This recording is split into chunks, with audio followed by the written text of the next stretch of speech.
Pratibha, welcome back to my channel believe to learn. तो friend, जैसा कि हमने आपको प्रॉमिस किया था कि हम आने वाले टीजीटी, पीजीटी, एलटी ग्रेड के लिए आपको subject wise test series provide कराएंगे, उसी क्रम में हम आपके लिए सोशियोलॉजी का पार्ट 4 लेकर आए हैं। जी हाँ दोस्तों, इससे पहले ऑलरेडी हमने 3 पार्ट आपको करा दिए हैं। अगर आपने नहीं देखा तो डिस्क्रिप्शन में आपको प्लेलिस्ट का लिंक दिया है, आप उसे जरूर देखें। उसके अलावा 2021 वाली भी प्लेलिस्ट बनी हुई है, उसको भी देख सकते हो। उसमें भी बहुत ही चुनिंदा प्रश्नों को रखा गया है। इन टेस्ट सीरीज़ की खास बात यह है कि इनमें ऐसे चुनिंदा 25 प्रश्नों को रखा जाता है आपके सामने, जिससे आपको अपने एग्जाम में अपनी पढ़ाई के साथ अगर आप इन टेस्ट सीरीज़ को सॉल्व कर लेते हैं तो सफलता ज़रूर मिलेगी, क्योंकि आने वाली एग्जाम्स में डिफिकल्टी लेवल को ध्यान में रखकर बनाई जा रही है। और ऐसे 25-25 की सीरीज़ में हम करीब आपको 1200 प्लस क्वेश्चन जो है वो करवाएंगे, जिससे आपकी सफलता जो है वो निश्चित हो जाएगी अगर आप अपनी तैयारी के साथ इन टेस्ट सीरीज़ को भी सॉल्व करते हैं। तो वीडियो ज़रूर देखें और अदर सब्जेक्ट के भी जो भी आपके फ्रेंड्स हैं उनको भी चैनल को शेयर करें, क्योंकि सभी सब्जेक्ट की हमारे चैनल पर टेस्ट सीरीज जो है वो आ रही हैं। तो आज का पहला क्वेश्चन देखते हैं। इससे पहले के जो 75 क्वेश्चन हैं वो हमने 3 पार्ट्स में उनको आपको करा दिया है। 100 का ये प्रैक्टिस सेट है, जिसको 25-25 की सीरीज़ में हम आपको करा रहे हैं, ताकि कम समय में आपके ज़्यादा क्वेश्चंस आपकी तैयारी के साथ सॉल्व हो सके। तो आज का पहला क्वेश्चन है, और मैं ऑप्शन नहीं बोलूँगी, ऑप्शन आप देखेंगे। अगर आपको मेरी स्पीड ज़्यादा लगे तो आप वीडियो को पॉज करके आंसर दे दें और उसके बाद वीडियो को प्ले करके सुने, ताकि आपको भी पता चल सके कि आपकी क्या तैयारी हो। कॉपी पेन लेकर बैठे, चीज़ों को नोट करते चलें, कोऑपरेट भी करते चलें। तो पहला क्वेश्चन है, निम्नलिखित में से सामाजिक विघटन के लक्षण कौन से हैं। आपके सामने 4 ऑप्शन दिए हैं और ये कूट में आंसर जो है वो आपको देना है। तो यहाँ पर जो 4 ऑप्शन है आप यहीं से देख लीजिए। तो इसका जो सही आंसर होगा वो ए 1 और 2 होगा, मताक्य का अभाव और जन रूढ़ियों और संस्थाओं में द्वंद्व। तो उस हिसाब से जो ऑप्शन है आपका वो 1 और 2 जो है वो सही हो जाएगा। आगे बात करेंगे नेक्स्ट क्वेश्चन नंबर 77 की, जो आज का क्वेश्चन नंबर 2 है। अपराध से संबंधित विभेदक साहचर्य का सिद्धांत प्रतिपादित किया गया था, बताइए। तो 77 का जो सही आंसर होगा वो बी होगा, टैफ्ट द्वारा। किसके द्वारा? आपका टैफ्ट द्वारा। आगे बात करेंगे नेक्स्ट क्वेश्चन नंबर 78 की। ये सभी चुनिंदा प्रश्न हैं जो बहुत ज़्यादा संभावित प्रश्न हैं, और अगर आपने तैयारी के साथ इन प्रश्नों को लगा लिया तो यकीन मानिए कि आपको कोई भी कह सकते हैं अपनी सीट पक्की करने से रोक नहीं पाएगा। तो पहला क्वेश्चन है, मतलब नेक्स्ट क्वेश्चन है, निम्नलिखित में से कौन एक घिट्टो के वर्णन के सर्वाधिक निकटस्थ हैं, बताइए। तो निकटस्थ हैं, ये 4 ऑप्शन आपके सामने दिए हैं। तो 78 का जो सही आंसर होगा वो आपका सी होगा, किसी नृजातीय समूह द्वारा आबाद व गंदी बस्ती जो नगरीय जीवन के शेष भाग से पृथक हो। ठीक है, आगे बात करेंगे क्वेश्चन नंबर 79 की। निम्नलिखित में से किस एक ने मलिन बस्तियों में रहने वालों की आपराधिक क्रियाओं के लिए वसन विहीन अपराध की अवधारणा प्रतिपादित की थी। तो 79 का जो आपका सही आंसर होगा वो ए होगा, टैफ्ट। ठीक है, आगे बात करेंगे नेक्स्ट क्वेश्चन नंबर 80 की। क्वेश्चन आपकी स्क्रीन पर है, कोई शल्य चिकित्सक अपने मरीज के शत्रु के उकसाने पर उस मरीज के पेट में कैंची छोड़ देता है। शल्य चिकित्सक का यह कृत्य क्या कहलाएगा, बताइए। 4 ऑप्शन आपके सामने दिए हैं। अच्छा क्वेश्चन है और ऐसे ही क्वेश्चन जो हैं वो बनते हैं। तो इसका सही आपका जो आंसर होगा वो आपका बी होगा, श्वेत वसन अपराध। आगे बात करेंगे, ये आने वाले डिफ़िकल्टी लेवल को ध्यान में रख के बनाए गए हैं, तो इनको ज़रूर से ज़रूर लगाएं। कितने, और हो सके तो इनको नोट भी करते चले, ताकि लास्ट टाइम पर आपको रिवाइज करने में आसानी हो। कितने मादक द्रव्य व्यसन के परिप्रेक्ष्य में सामाजिक अधिगम के सिद्धांत का प्रतिपादन किया था। तो इसका जो आंसर होगा वो आपका सी होगा। ठीक है, सामाजिक सीखने यानी कि सोशल लर्निंग का सिद्धांत, जो कि विभिन्न संपर्क सिद्धांत और प्रबलीकरण सिद्धांत का विस्तृत रूप है, वो एकर्स और बर्जेस द्वारा प्रतिपादित जो है वो किया गया था। तो जो ये है इसका सही आंसर होगा। नेक्स्ट हम बात करेंगे क्वेश्चन नंबर 82 की। निम्नलिखित में से कौन सा एक बिंदु अपराधी और बाल अपराधी के बीच अंतर का आधार नहीं है। तो जो इसका आंसर होगा वो होगा आपका सी, लक्ष्य भेद। आगे नेक्स्ट क्वेश्चन नंबर 83 है। जो छोटे छोटे प्रश्न हैं उनको जल्दी करते चलेंगे, क्योंकि कम समय में आपके बहुत सारे क्वेश्चन तैयार हो जाएं। क्वेश्चन है, कितने अपराधी व्यवहार की व्याख्या के लिए भूमिका सिद्धांत तथा स्व का सिद्धांत का प्रयोग किया। तो सही आंसर होगा आपका डी, G.H. मिड ने। ये सभी बहुत ही इंपॉर्टेंट क्वेश्चन हैं। ठीक है, ये सिंगल लाइन वाले भी बहुत ही इंपॉर्टेंट क्वेश्चन है। बाकी जो बड़े बड़े क्वेश्चन होते हैं वो तो हम आपको कराते ही चल रहे हैं, बस उसमें आपको कोऑपरेट करना है। नेक्स्ट है, professional ethics and civil morals नामक पुस्तक किसने लिखी है। बहुत ही संभावित प्रश्न है, तो ये सही आंसर आपका सी होगा, दुर्खिम ने।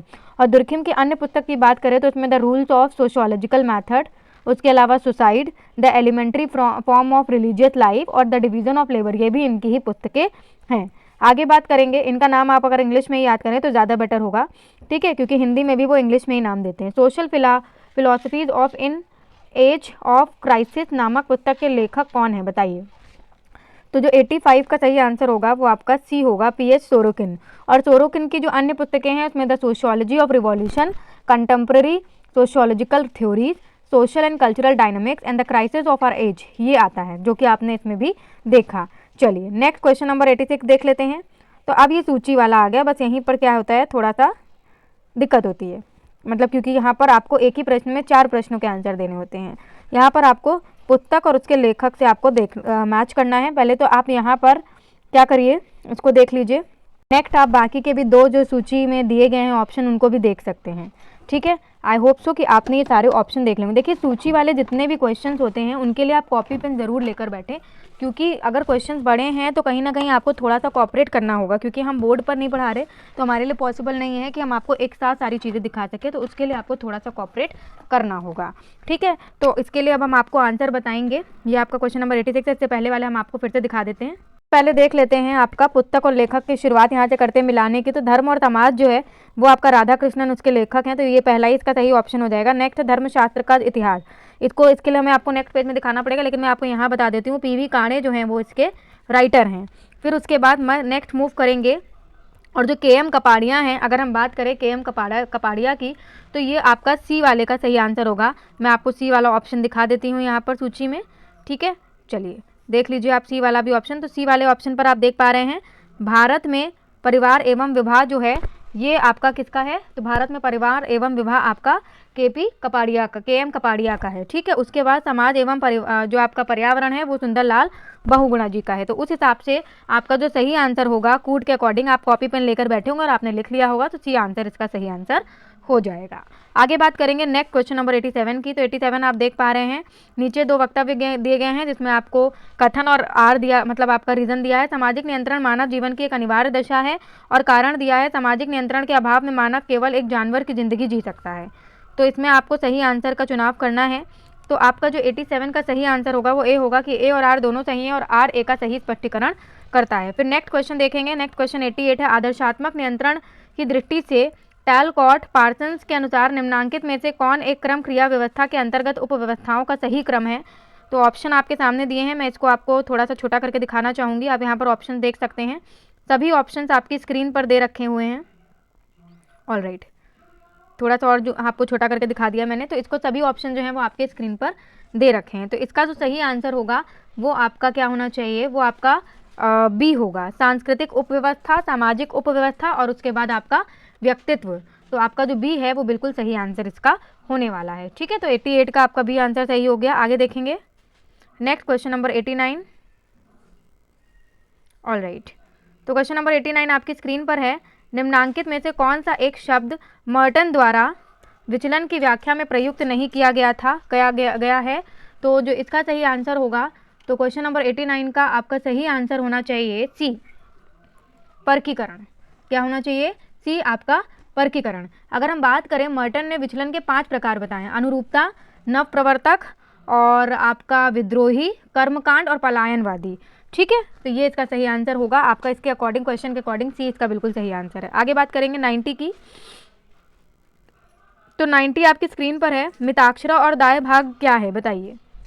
तो 90 का सही आंसर होगा आपका डी, पितृवंशीय हिंदुओं में संपत्ति के उत्तराधिकारी को निर्देशित शासित करने वाले 2 प्रमुख सिद्धांत। तो इसका सही आंसर बिल्कुल आपका डी होगा। अगर आपको स्पीड ज़्यादा लग रही है तो आप वीडियो को पॉज करके ज़रूर देख लें और उसके बाद ही आंसर को सुनें। फिर नेक्स्ट क्वेश्चन पे मूव करेंगे। क्वेश्चन नंबर 91 आपका है, निम्नलिखित युग्मों में से कौन सा एक युग्म सुमेलित नहीं है बताइए। अब यहाँ पर आपको बताना है कि कौन सा सही सुमेलित नहीं है। तो 91 का जो सही आंसर होगा वो आपका बी होगा, पराहम CH कूले। ठीक है, क्योंकि पराहम CH कूले युग्म सुमेलित नहीं है, यहाँ पर सिद्धांत फ्राइड से जुड़ा है। यह जो सिद्धांत है वो फ्राइड से जुड़ा है, और फ्राइड ने समाजीकरण के सिद्धांत में आत्मन का 3 खंडों इद्म, अहम और पराहम में बांटकर व्याख्या की है। ठीक है, तो ये जानना आपके लिए ज़रूरी था। उसके बाद बात करेंगे 92 की, जिसको हम साइकोलॉजी में भी इसमें पढ़ते हैं, concept of ritual in modern sociological theory की पुस्तक किसने लिखी बताइए। तो जो इसका सही आंसर होगा वो आपका डी होगा, SP नगेंद्र ने। ठीक है, 92 का आपका डी आंसर बिल्कुल सही होगा। आगे बात करेंगे नेक्स्ट क्वेश्चन की। तो नेक्स्ट क्वेश्चन है आपका, फोक वेज पुस्तक किसने लिखी बताइए। तो 93 का सही आंसर आपका डी होगा, समनर ने। किसने, समनर ने।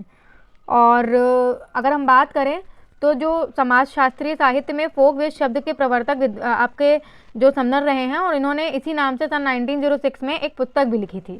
ठीक है, किसमें? 1906 में। आगे बात करेंगे next question number 94, freedom power and democratic planning पुस्तक किसने लिखी? तो 94 का सही आंसर आपका डी होगा, कार्ल मैनहिम ने। ठीक है, और इनकी अन्य पुस्तक आपका आइडियोलॉजी एंड यूटोपिया और essays on the sociology of culture and essays on the sociology of knowledge भी है। आगे बात करेंगे नेक्स्ट क्वेश्चन नंबर 95 की, एशिया ड्रामा पुस्तक किसने लिखी? तो 95 का सही आंसर आपका बी है, गुनार म्यूडल ने। ठीक है, आगे बात करेंगे, ये बहुत ही इंपॉर्टेंट पुस्तकें थी। वैसे तो आपको बहुत सारी पुस्तकें पढ़नी पड़ती है, लेकिन ये ऐसी हैं जिनमें से आना निश्चित ही है। Women and society in India नामक पुस्तक किसने लिखी है? तो 96 का सही आंसर आपका डी होगा, नीरा देसाई और मैत्रेयी कृष्णा राज ने। आगे बात करेंगे नेक्स्ट क्वेश्चन की, क्वेश्चन नंबर 97। आपको सूची 1 और सूची दे दिया गया, इसी से सम्मेलन करना है। ठीक है, तो यहाँ पर आप देख सकते हैं सूची 1 और सूची 2 दी गई है, जिससे आपको सम्मेलन करना है लेखक और उनकी पुस्तकें। ठीक है, तो 97 का आपका सही सम्मेलन अगर करना है तो देखिए, सबसे पहले आपको दिया पार्क बर्गस एवं मैकेंजी, तो इसको आपको मिलाना होगा द सिटी से। इनकी पुस्तक कौन सी है? The city. उसके अलावा लुई वर्थ, इनकी है द घेट्टो। ठीक है, क्या है? द घेट्टो। और क्लिफोर्ड शाह की जो पुस्तक है वो है आपका द जैक रोलर। ऑलराइट, उसके बाद नेल्स एंडरसन की है द होबो। ठीक है, तो इसके हिसाब से आपका जो सही आंसर होगा, ठीक है, इसके हिसाब से आपका जो सही आंसर होना चाहिए वो ए होगा। क्या होगा? ए का 2, बी का 1, सी का 4 और डी का 3। चलिए नेक्स्ट हम देखेंगे question number 98, A scientific theory of culture पुस्तक के लेखक कौन है, आपको बताना है। तो 98 का जो सही आंसर होगा वो डी होगा, बी मैलिनोवस्की। ठीक है, फिर बात करेंगे क्वेश्चन नंबर 99 की। नेक्स्ट क्वेश्चन द स्क्रीन पर है, the theory of the leisure class पुस्तक किसने लिखी? तो ऑप्शन आपके सामने दिए हैं। तो 99 का जो सही आंसर होगा वो ए होगा, टी वेबलन। वेबलन की अन्य पुस्तकों में आपका the theory of business enterprise भी आता है, the instinct of workmanship and the state of the industrial artist और लक्ष्य देला सया भी आता है आपका। आज का लास्ट क्वेश्चन, और जिसमें आपके 4 आपके सेट में एक प्रैक्टिस सेट कंप्लीट हो जाता है। तो लास्ट क्वेश्चन आपने देखिए इस तरीके से 100 क्वेश्चन कर लिए, और ऐसे ही हम आपको 1200 प्लस क्वेश्चन कराने वाले हैं। तो चैनल को सब्सक्राइब जरूर कर ले, किसी भी सब्जेक्ट से हो तो जरूर कर ले, क्योंकि सभी सब्जेक्ट की ऐसी ही टेस्ट सीरीज आएगी। किस वर्ष कम्युनिस्ट मैनिफेस्टो प्रकाशन हुआ, बताइए। लास्ट क्वेश्चन है आज का, तो इसका सही आंसर होगा आपका बी, 1848 में, और ये लंदन में हुआ था। तो आई होप सो कि आपको आज की टेस्ट सीरीज पसंद आई होगी, और चारों टेस्ट सीरीज आपको कैसी लगी हमें कमेंट सेक्शन में ज़रूर बताइएगा, और अगर कोई सुझाव है तो वो भी दीजिएगा, और चैनल को सब्सक्राइब और बेल आइकन को प्रेस करना बिल्कुल भी ना भूलें, और चैनल को शेयर भी ज़रूर कर दें। नमस्कार।